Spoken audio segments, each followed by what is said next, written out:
Alors j'ai eu la double sensation de sortie du corps. Vous êtes votre propre regard sur vous. C'est encore une fois comme une caméra qui est en plongée, regarde ce qui se passe. Vous êtes la caméra, mais vous vous voyez vous, sur le lit. Si c'est ça, l'au-delà, c'est pas si dramatique que ça.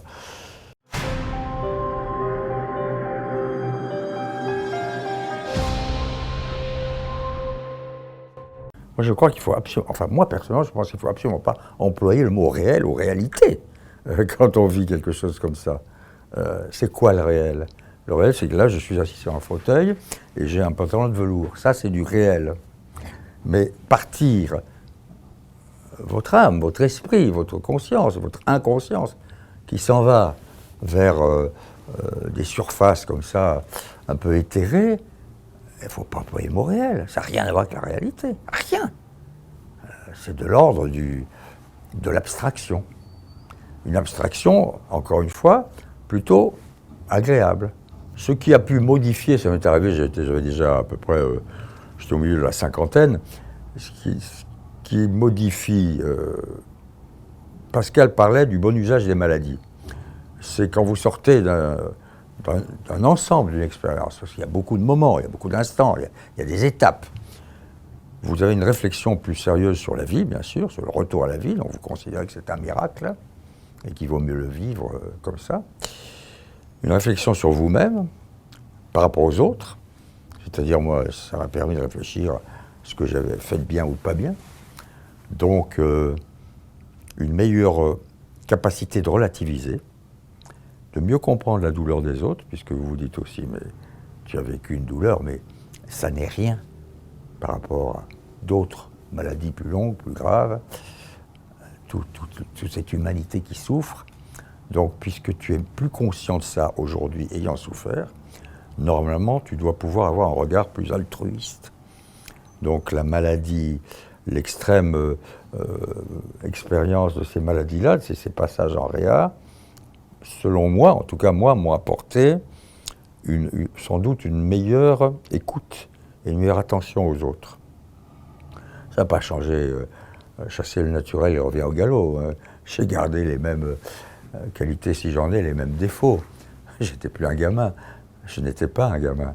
Mais c'est pas l'expérience de me rapprocher. C'est l'ensemble de ces instants terribles qui fait que, bien évidemment, vous réfléchissez autrement à l'existence, aux autres, à la force de l'amour, à la présence, même si on croit qu'ils ne sont pas là, ils sont là, de ceux qui vous aiment, à la douleur humaine, à l'écoute, à la générosité, au remords, au regret, aux reproches.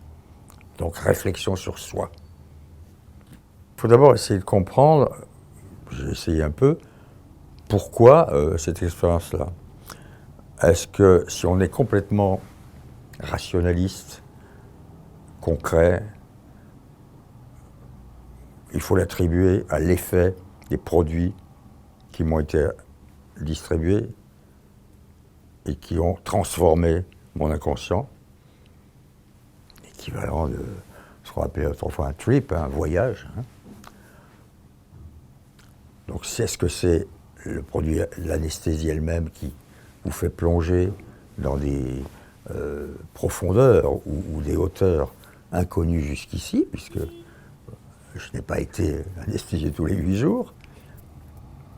Donc est-ce que c'est une explication concrète, médicale, chimique, appelons ça comme on veut, ou est-ce que si on décide que, après tout, il existe effectivement une conscience et une réflexion et une éducation et des expériences précédentes, est-ce que ça n'est pas aussi une approche de la vie et de la mort? Et dans ces cas-là, est-ce que d'une certaine manière c'est bénéfique, puisque il n'y a pas à avoir peur. C'est-à-dire que vous sortez là en vous disant, si ça se passe comme ça, le jour où ça se passera vraiment, ça va. C'est-à-dire qu'au fond, je crois qu'on accepte mieux la mort si on la frôlait de très près. Quand on sort d'une telle expérience, on veut d'abord retrouver le quotidien, les autres, d'abord un peu qu'on vous informe de ce qui s'est passé, et on veut vivre de façon presque simpliste. Un regard, un oiseau qui passe par la fenêtre, de la musique, la poésie. J'avais un besoin inouï de musique et de poésie. Je ne réfléchissais pas du tout à tout ce qui m'était arrivé, et j'en parlais très peu, très très peu. C'est comme j'ai la chance d'être un écrivain et de savoir à peu près raconter, le jour où je me suis dit, parce que j'ai vécu une année entière de médicaments, hein, il a fallu du temps pour tout nettoyer et me remettre complètement en place. Là, je me suis dit, en écrivant, oui, voilà, il y a ça, ça et ça, et j'ai tout retrouvé, la mémoire à travailler. Mais j'en ai très peu parlé, très très peu. J'ai simplement voulu un peu me confronter avec des médecins, surtout celui qui s'était occupé de moi, le pneumologue, un homme remarquable, qui m'a dit que je n'étais pas le premier à lui raconter cela, et qui a, je crois, comme beaucoup de médecins, d'ailleurs beaucoup de grands professeurs, une approche très prudente. Je les crois prudents et modestes, et ils ont raison. Soit, encore une fois, ils attribuent cela simplement au produit qu'on vous a administré, soit à un fantasme, hein, mais je n'ai pas inventé, parce que je l'ai vécu. Donc ça, ils sont bien obligés de le reconnaître, on n'est pas là pour raconter des blagues. Mais ils en parlent eux-mêmes, enfin moi j'en ai parlé très très peu, j'ai simplement essayé d'y réfléchir. Et puis j'ai lu quelques documents américains, bizarrement c'est les Américains, les Anglo-Saxons, qui semblent être beaucoup plus pointus sur ces affaires-là. J'ai été assez interrogé quand même, je me suis interrogé sur le fait que ces expériences de mort approchée, c'est plutôt le monde occidental. C'est-à-dire que je n'ai pas la sensation que les Asiatiques, les Indiens, les Chinois, les Japonais en parlent ou l'aient autant vécu, puisque je pense que leur approche de la mort est complètement différente. Il y a quand même toute une partie de l'humanité qui croit à la réincarnation. Et il y a toutes sortes d'autres théories ou d'autres croyances. Et je crois qu'ils ne sont pas aussi conscients, ou en tout cas aussi préoccupés de cela. Je n'ai pas lu, mais je me trompe peut-être, que l'Orient soit autant, comment dirais-je, se soit autant intéressé à cela que l'Occident. Et donc je pense que ça repose aussi sur des questions religieuses, des questions d'éducation. Comment vous avez été amené à aborder la vie. Mais quand mon livre est paru, j'ai reçu beaucoup de lettres, mais pas seulement sur cette affaire, en particulier tout le corps médical et les infirmières, les aides-soignantes qui avaient apprécié l'hommage que je leur ai rendu, parce que j'ai écrit un jour que c'était les femmes les plus importantes de ma vie, ces femmes autour de moi. Bon. Mais sur la NDE, j'ai reçu pas mal de courriers aussi, et des lettres, alors là, très très très détaillées, hein, 8 pages, recto verso, me racontant qu'on avait vu des gens, qu'on avait parlé, enfin, des fables selon moi, mais enfin, c'est peut-être pas des fables. Oui, oui, des tas de gens qui disent « mais vous n'êtes pas le premier, ni le dernier ». Mais vous savez, il y a toutes sortes de conséquences, hein, des passages pareils.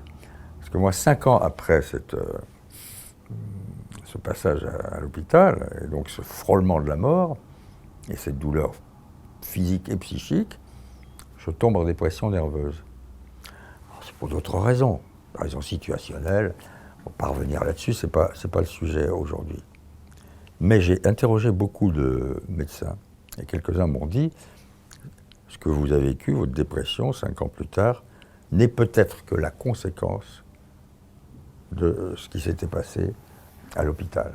C'est-à-dire que vous aviez perdu une partie de vos immunités, vous aviez vécu dans une distorsion totale de l'espace et du temps, qui vous avait peut-être fragilisé et ouvert ou entrouvert une porte possible à une dépression situationnelle. Moi, j'ai toujours essayé d'être à peu près humain avec les autres, autant qu'ils l'étaient avec moi.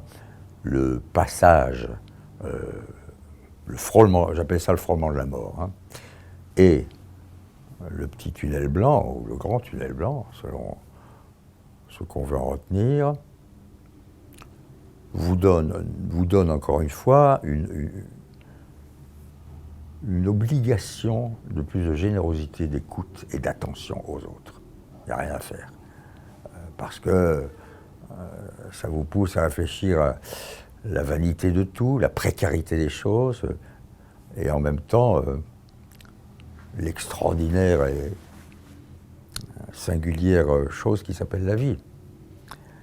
Donc bien évidemment, si on a un petit peu de capacité de réflexion, et si on ne veut pas tout le temps se noyer dans un quotidien très actif pour oublier quelques questions fondamentales, on est plus apte à apprécier les autres, à faire en sorte qu'ils vous apprécient, et surtout, il n'y a rien à faire à être plus serein, à mieux s'accepter.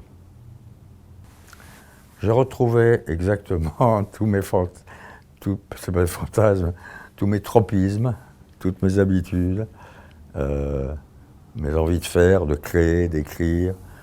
Je dirigeais à l'époque une grande radio, RTL, donc la continuité de ma relation avec les collaborateurs et les collaboratrices, qui m'ont accueilli d'ailleurs de façon merveilleuse quand je suis rentré.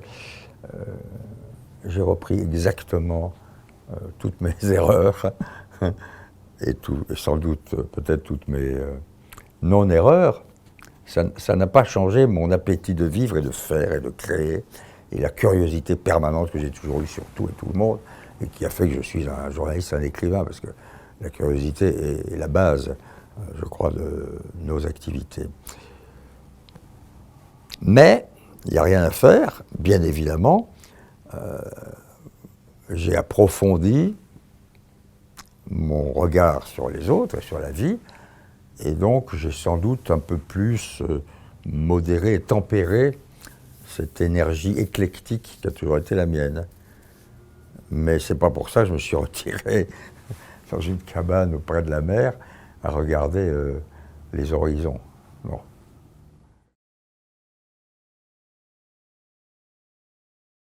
Les toubibs, la raison de ma totale incapacité de respirer, une toux telle qu'il avait fallu m'hospitaliser, un liquide noir dans mes poumons, enfin toutes sortes de choses qui faisaient qu'on m'a mis sous ventilation et sous coma artificiel, pendant lequel coma, les chercheurs essayaient d'identifier le microbe, ou disons la molécule, ou la bactérie qui avait provoqué cet empoisonnement, cette inflammation de toute ma poitrine et mon incapacité de respirer. Donc j'étais dans un très très mauvais état. Ça a été une épreuve très douloureuse qui a duré à peu près 8 jours et 8 nuits. Ils ont découvert au bout d'un moment, donc peu à peu, on est ressorti du coma, on m'a extubé, puisque j'étais intubé, ce qui est une épreuve très douloureuse, terrible. Et j'en suis sorti et j'ai dû vivre à peu près 5 semaines de convalescence à Cochin pour ensuite reprendre mes activités normales. Donc c'est une longue et douloureuse épreuve au cours de laquelle j'ai eu, puisque j'étais évidemment dans ce coma, même artificiel, on m'en sortait de temps en temps, des hallucinations, des cauchemars, un dialogue avec la mort, un dialogue avec moi-même, enfin tout ce que beaucoup de gens, à mon avis, vivent. Et à un moment donné, je pense que c'est juste avant l'extubation, et j'essaie de situer ça au moment où je plonge dans le sommeil après l'effet de l'anesthésie, puisqu'on m'anesthésie pour m'extuber. Et je crois que c'est à ce moment-là que j'ai eu deux expériences qui sont assez, non pas universelles, mais que beaucoup de gens ont connues. Hein. J'ai vérifié tout ça après, j'en ai même fait un livre. L'une qui est une espèce de décorporation, c'est-à-dire que vous avez la sensation que vous vous voyez sur votre lit d'hôpital, que vous voyez les toubibs autour de vous, que vous êtes comme une caméra qui est en plongée sur une scène que vous êtes en train de vivre. Et puis l'autre, qui est beaucoup plus, comment dirais-je, toutes sortes de fantasmes autour de cette affaire, que les Américains appellent la near-death experience, c'est-à-dire un départ plutôt vers le haut. J'avais connu des chutes pendant ma réanimation vers le bas, des trous noirs, des tunnels noirs, des cauchemars, des horreurs qui étaient dus sans doute aux produits qu'on me donnait, morphine, toutes sortes de choses pour me calmer. Hypnotiques, toutes sortes de produits qui ont fabriqué des éléments très négatifs. Et là, cette espèce d'envolée vers un espace un peu brumeux, cotonneux, blanc, diaphane, agréable, et qui a duré à mon avis 1/1000e de seconde, puisque le temps n'est pas mesurable dans ces affaires-là, c'est comme les rêves, était au contraire très positive, et pas le terme, mais très euphorisante, bienfaisante, et qui prête évidemment à beaucoup de réflexion. Alors j'ai eu la double sensation, d'abord la première importante de sortie du corps, c'est-à-dire que vous êtes votre propre regard sur vous. C'est encore une fois comme une caméra qui est en plongée, regarde ce qui se passe, vous êtes la caméra, mais vous voyez vous, sur le lit. Vous voyez les toubibs autour de vous, les infirmières, le décor de cette chambre du service de réa de Cochin, et donc vous avez l'impression que vous êtes dédoublé. Vous vous voyez en train de vivre ce que vous êtes en train de vivre. C'est pas du tout cauchemardesque, c'est pas gravissime, et je ne sais pas très bien à quoi c'est dû. Mais pour moi, c'est pas le plus intéressant. Le plus intéressant, c'est la NDE, Near Death Experience, c'est-à-dire l'expérience de mort approchée, c'est-à-dire que on a la sensation qu'on s'en va, mais on s'en va plutôt vers le haut, vers des sphères agréables, douces, euphorisantes. Il n'y a pas, faut pas fantasmer, il ne faut pas raconter de blagues, hein, parce que moi je pense qu'il y a beaucoup de gens qui ont énormément exagéré ces visions. Je n'ai jamais vu des gens, je voyais des sortes de formes comme ça, qui auraient pu être des formes d'êtres humains, mais ça pouvait être aussi, je ne sais pas moi, des éléments comme ça, des éléments un peu blanchâtres, un peu cotonneux, un peu transparents, et avec une sensation très, c'est le plus important, plus que la vision, c'est la sensation d'une grande douceur, d'une paix, d'une bienveillance, comme un sourire qu'on ne voit pas, mais qui vous prend et vous entrez dans un sourire. Et c'est très agréable, très curieux, au point qu'on peut se dire après, au retour, mais au fond, si c'est ça, l'au-delà, c'est pas si dramatique que ça. Donc je pense que ça a duré très peu de temps, mais c'était assez bouleversant, parce que ça pose toutes sortes de questions sur y a-t-il une vie de la conscience après ce qui aurait pu être la perte de votre vie pure. Je n'étais pas mort, j'étais en pleine anesthésie. On m'avait plongé pour m'extuber, parce que l'extubation est une opération très très délicate. Donc moi je situe ça à ce moment-là. Alors à quoi est-ce dû, c'est toute la question. Quand j'ai voulu retranscrire cette expérience, elle ne fait d'ailleurs que 3 ou 4 pages d'un livre qui en fait 250, où je raconte en revanche sur l'infirmerie, l'hôpital, l'hospitalisation, les cauchemars, tout ça. Mais j'ai dû consacrer 4 pages seulement. Pourquoi ? Parce que je n'ai pas voulu raconter de blagues, fantasmer, déborder à partir d'un truc très précis. Donc, il faut être simple et limpide et clair quand on raconte ces choses-là. Il ne faut pas essayer d'aller vers une poésie ou vers quoi que ce soit. Il faut simplement faire ce que j'essaie de faire en ce moment, c'est dire, je n'étais plus moi-même, je m'étais vu moi-même d'abord, et ensuite, ce qui m'arrivait ne ressemblait à rien de ce que je pouvais connaître. C'était court, c'était bienheureux, c'était peut-être l'avant-première, si j'ose dire, de ce que j'allais vivre concrètement lorsque je serais extubé, c'est-à-dire une sorte de répétition du bonheur que mon corps et que mon esprit ont éprouvé lorsque j'ai enfin été extubé, parce que n'avoir plus cette machine, c'est une libération. La personne qui est ventilée, c'est un prisonnier, puisque la liberté, c'est de respirer. Donc, cette sensation d'être libéré, est-ce que mon expérience de mort approchée n'était pas que une sorte de préface et de prélude à la réalité. Donc j'essaie vaguement de le raconter, mais c'est pas simple, et je pense qu'il ne faut pas, enfin moi, encore une fois, je pense qu'il ne faut pas construire trop de fantasmes là-dessus. Après coup, l'ayant écrit, ayant publié le livre, ayant bavardé, même conversé avec des spécialistes, des médecins, des psychologues, là, il y a des réflexions qu'on peut avoir, mais je n'avais aucune réflexion. Vous ne réfléchissez pas lorsque vous recevez un tel bain d'inconnu et d'inédit. Vous le recevez. Quand vous êtes dans cette situation-là, non seulement je vois une pièce, hein, la chambre, enfin c'est pas la chambre, la cellule, et les gens autour du lit sur lequel je me trouve, je me vois moi, je vois mon visage, c'est-à-dire que je vois la tête effrayante que j'avais, j'ai dû perdre 15 kilos en l'espace de 10 jours, il y a le masque, il y a le tube, les poignets attachés, c'est-à-dire que je vois ma douleur. Mais c'est très détaillé, c'est très précis, la couleur des draps, le nombre d'infirmières, il n'y en a que 2 autour du lit, l'interne, que je n'identifie pas parce que c'est vu de haut, on ne voit pas les visages. Enfin, tout est très précis. Les pourtours de la pièce, c'est d'autant plus intéressant que la plupart du temps, pendant mes 10 jours comme ça, mes 10 nuits, les formes, l'espace et le temps étaient très déformés. Et là, cette vision-là, elle est claire, elle est précise, elle est nette. Ça a quelque chose comme ça, presque comme l'objectif du photographe qui fige les choses.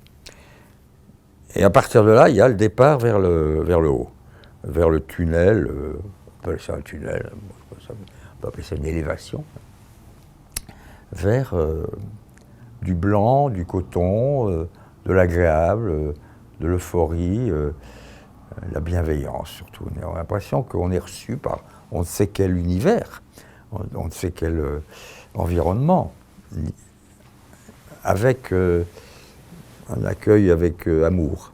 Il y a de l'amour qui flotte. Je ne sais pas d'où il vient, mais vous êtes dans une... Je baigne dans un espace accueillant. Il n'y a pas d'autre terme. Et c'est très agréable et c'est très court, à mon avis. Ça, on ne peut pas mesurer la brièveté de ces choses-là. Le retour, je me réveille, hein, je sors de l'anesthésie, j'ai été extubé. Et l'extubation est en soi une délivrance. Parce que l'homme ou la femme qui est intubé, qui ne respire pas, qui a une machine qui respire à sa place, c'est une souffrance constante, permanente. Or, l'expérience de mort approchée, c'est la disparition totale de cette souffrance pendant un instant. Il n'y a pas de douleur, au contraire, il y a presque comme un plaisir. Et le retour donc, extubation, retour à la vie, à la respiration, les gens autour de vous, tout est normal ce coup-ci, tout est réel, et la sensation, enfin plutôt la réaction première, c'est qu'on a envie de parler. Mais je ne parle absolument pas de ce que je viens de vivre, car je ne m'en souviens même pas. Il a fallu quelques semaines, pendant lesquelles j'étais en convalescence, toujours à l'hôpital, pour me dire, j'essayais de recollecter ce qui m'était arrivé, je prenais des notes, je suis écrivain et je savais qu'un jour j'en ferais un livre, pour me dire, attention, il t'est arrivé quelque chose là, à ce moment-là. Et puis, j'ai une amie, ma femme, qui est venue me dire, mais tu n'as pas vécu ce qu'on appelle en Amérique un NDA? J'ai dit, de quoi tu me parles? Et alors elle me décrit, il y a eu des livres, toutes sortes de choses, des documents, et je dis, ben oui, effectivement. Et c'est là que j'ai voulu noter le détail que je viens de donner sur cet instant bref et assez bouleversant. Il n'y a pas de réflexion. Quelqu'un qui est dans cet état-là ne réfléchit pas. Il reçoit des sensations. Bon.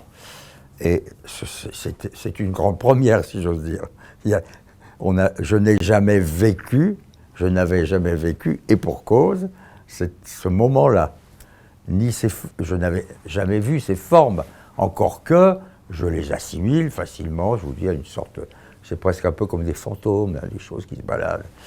Donc ça pourrait ressembler à je ne sais quel dessin d'un rêve de quelqu'un qui part comme ça dans l'inconnu. Mais fondamentalement, il n'y a pas de comparaison possible avec la vie réelle ou la vie vécue, ou avec votre passé, avec mon passé, parce que je n'identifie rien ni personne. Je suis dans la ouate, d'une certaine manière. Et là, j'ai eu pendant mon expérience en réanimation des cauchemars effrayants, dont encore aujourd'hui, si je voulais m'en préoccuper, ce qui n'est pas du tout mon cas, parce que tout ça est là très loin derrière moi, j'ai écrit mon livre, ça y est, j'ai réglé cette affaire, je me demande encore à quoi correspondent ces cauchemars. C'est-à-dire qu'on peut toujours relier un rêve ou un cauchemar à quelque chose qu'on a vécu, un fantasme, une peur, une angoisse, l'enfance. Là, mais on ne va pas rentrer dans la description des cauchemars. En revanche, le départ là-haut, dans le tunnel blanc, ben c'est exactement le contraire du cauchemar. C'est un rêve heureux, si j'ose dire. C'est un voyage, aussi bref soit-il, de satisfaction, d'apaisement. On est rassuré. Ça va. Il n'y a rien de réel dans ce qu'on vit. C'est irréel. Ça n'est pas concret. Ça ne ressemble à aucune expérience vécue. Ça n'a aucun rapport avec même vos propres rêves normaux, si j'ose dire. On ne peut pas le toucher, c'est ineffable. D'ailleurs, je crois que c'est l'adjectif qui revient très souvent. Lorsque les gens en parlent, je l'ai cherché moi-même, parce que, écrivain, j'ai cherché des adjectifs pour traduire cette sensation, et c'est le terme que j'ai trouvé. Je m'étais refusé à lire tous ces bouquins, américains en particulier, parce que je ne voulais pas, lorsque j'ai écrit mon livre, être influencé et avoir, au fond, en rajouter à ce que j'avais vécu strictement. Je crois qu'il faut être honnête sur l'NDE. Il y en a toutes sortes. Et on peut rencontrer des gens qui sont beaucoup plus précis, concrets, qui vous racontent je ne sais trop quoi. Moi, ça s'arrête à ça. Et je n'ai pas voulu être influencé par tous les documents. Il y a eu des bouquins entiers là-dessus. Simplement, m'en tenir strictement aux souvenirs. Quand vous écrivez ce livre, j'écris ce livre 2 ans plus tard. Donc déjà, je pense que la mémoire a fait son travail, son tamis, et disperse des choses pour ne garder que l'essentiel. Et au fond, c'est ça qui compte. L'essentiel, c'est ceci n'a rien à voir avec la réalité. C'est peut-être, au fond, le souhait que nous avons tous que quand nous devons partir, ça se passera comme ça. Est-ce que ça correspond, au fond, à un fantasme sur il y a un paradis, il y a autre chose qui est un univers différent dans lequel on peut retrouver éventuellement l'amour des autres. Donc, est-ce que ça correspond à une éducation judéo-chrétienne? Il y a toutes sortes de questions là-dessus.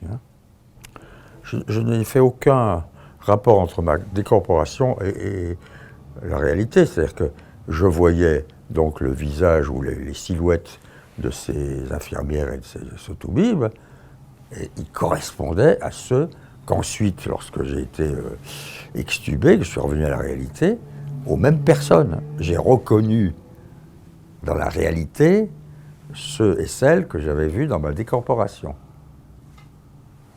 Et c'était la même chose. Donc là, c'est ça qui est très intéressant. Le démarrage, c'est presque réaliste, c'est comme du cinéma. Vous avez tourné votre propre scène de maladie, enfin de la situation d'un patient. Et ensuite, l'ascension vers les limbes, ça n'a plus rien à voir avec la réalité. Il n'y a plus rien de concret. On passe du concret de la pièce, du lit, je me vois, très bien, je vois le visage cadavérique, pour ensuite partir ailleurs, et là, je ne vois rien d'autre que des formes et que des mouvements, et que, encore une fois, et ça ne se concrétise pas, mais c'est impalpable, cette sensation d'accueil, de sourire. Je ne me suis jamais dit je suis mort. Pendant mes 10 jours et 10 nuits, lauréat, pendant les cauchemars, j'avais un dialogue avec moi-même. Il y avait une partie de moi qui disait écoute, t'es foutu, ça y est, accepte l'idée que tu vas mourir. Et puis une autre partie disait non, L'heure n'est pas venue, il y a des gens qui t'attendent dehors, tu as une femme, des enfants, tu as des choses à faire, bats-toi, bats-toi. Donc ça n'avait rien à voir avec l'expérience de me rapprocher, mais j'avais un dialogue intérieur, nous avons tous un dialogue avec nous-mêmes. Je n'étais pas totalement, car il y a des comas où il n'y a aucune activité cérébrale. Moi, au contraire, c'était hallucinant ce qui se passait. Ça tournait, ça allait du beau, puisque je voyais de temps en temps des visions de ma jeunesse dans le Colorado, avec des arbres verts, des sapins bleus, et puis, par moments, des petits personnages ignobles, vêtus comme des clowns, avec des chapeaux melons, qui venaient vers moi, portés par une sorte de masse de liquide orange, qui venait m'inonder. Ça, c'est le cauchemar. Et c'est insupportable. Et encore une fois, je me demande pour qui sont ces bons hommes. Mais le départ vers les limbes de la NDE, ça n'a rien à voir, c'est le contraire. Comme si peut-être, je crois que tout ça c'est l'inconscient, hein, c'est le travail dans votre tête, une partie de moi se soulageait ou me guérissait, voulait effacer ce que je venais de subir.